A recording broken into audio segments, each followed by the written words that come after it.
मतलब हवाई फायरिंग की और मार कर जय श्री राम के नारे लगाते हुए वहाँ से फरार हो गए। हमारे गांव में जो भी मुसलमान मिलेगा शख्स उसको वो मारेंगे, चाहे कोई भी मिले। और उसमें टारगेट वो मेरे पापा मिल गए तो उन्होंने उन्हीं पे हिट किया। पहले एक पंचायत ऑर्गेनाइज की थी वहाँ के टेम्पल में कि भाई विनयपुर गाँव में चल के और जो भी मुसलमान मिलेगा सबसे पहले उसको मारेंगे।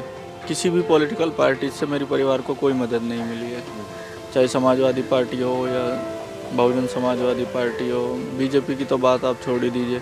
किसी भी पार्टी से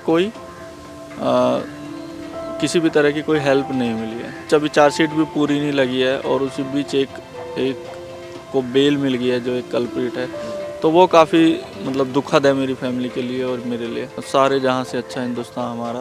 और कुछ लोग ऐसे हैं, सब लोग ऐसे नहीं हैं। एक वो है ना कि justice delayed is justice denied, तो कहीं इतनी भी देर ना हो कि भाई जस्टिस हो और उसका पता ना लगे कि हाँ जस्टिस हुआ है। जस्टिस हो और स्पीडी मैनर में हो, वो ज़्यादा इम्पोर्टेंट है।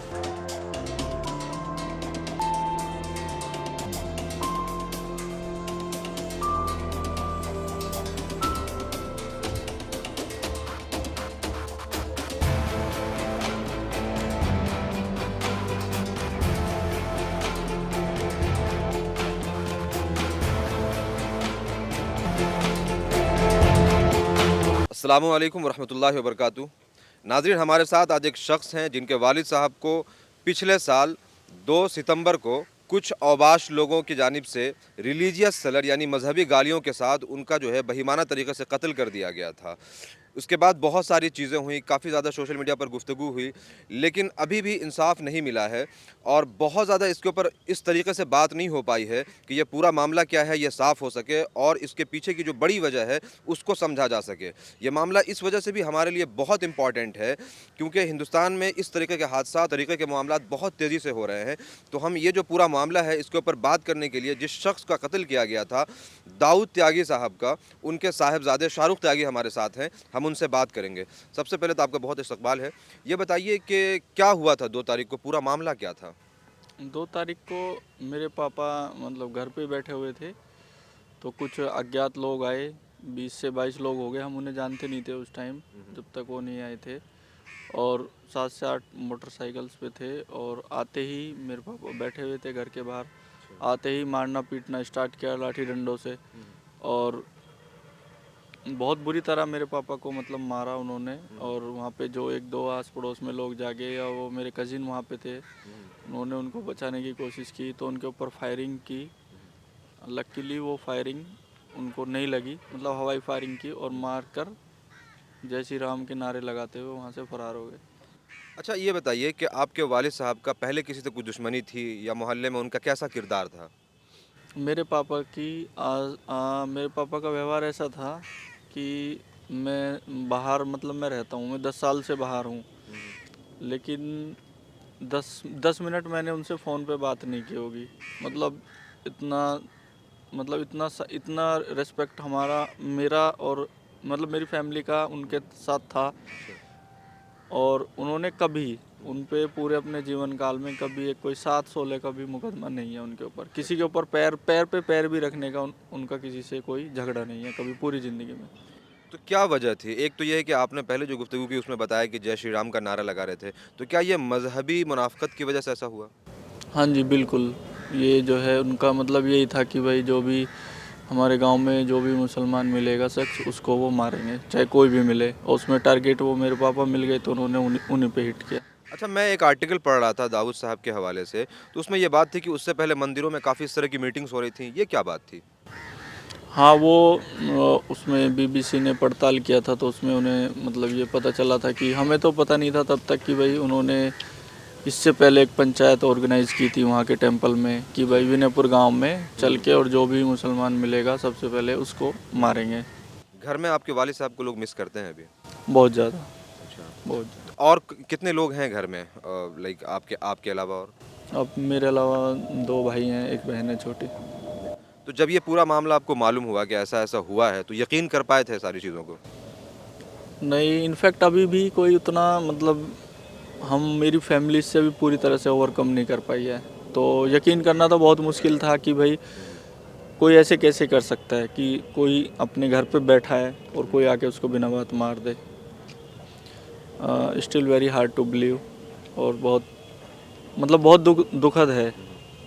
तो जब ये हादसा हुआ तो उसके बाद जो पॉलिटिकल वहाँ पे डिफरेंट पार्टीज़ हैं, जैसे कि यूपी के अंदर काफ़ी सारी ऐसी पार्टीज़ हैं जिनके बारे में ये कहा जाता है कि वो सेकुलर हैं और मज़हब से ऊपर उठ कर के काम करते हैं, उनका क्या रिस्पॉन्स था? उसमें पॉलिटिकल पार्टीज़ में किसी भी पॉलिटिकल पार्टी से मेरे परिवार को कोई मदद नहीं मिली है, चाहे समाजवादी पार्टी हो या बहुजन समाजवादी पार्टी हो, बीजेपी की तो बात आप छोड़ ही दीजिए। किसी भी पार्टी से कोई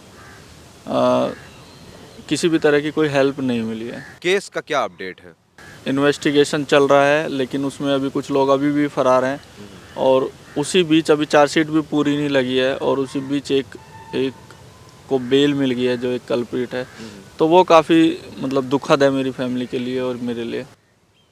अच्छा, एक तरफ ये कि आपके वालिद साहब का इंतकाल हुआ, और जैसे कि मैं आपके बारे में पढ़ रहा था कि आपकी स्टडी रुक गई है, जिस बीबीसी के रिपोर्ट के हवाले से बात कर रहे हैं, तो फैमिली में अब जो इकोनॉमिकल कंडीशंस हैं वो किस तरह के हैं, कैसे हालात हैं, आर्थिक स्थिति कैसी है?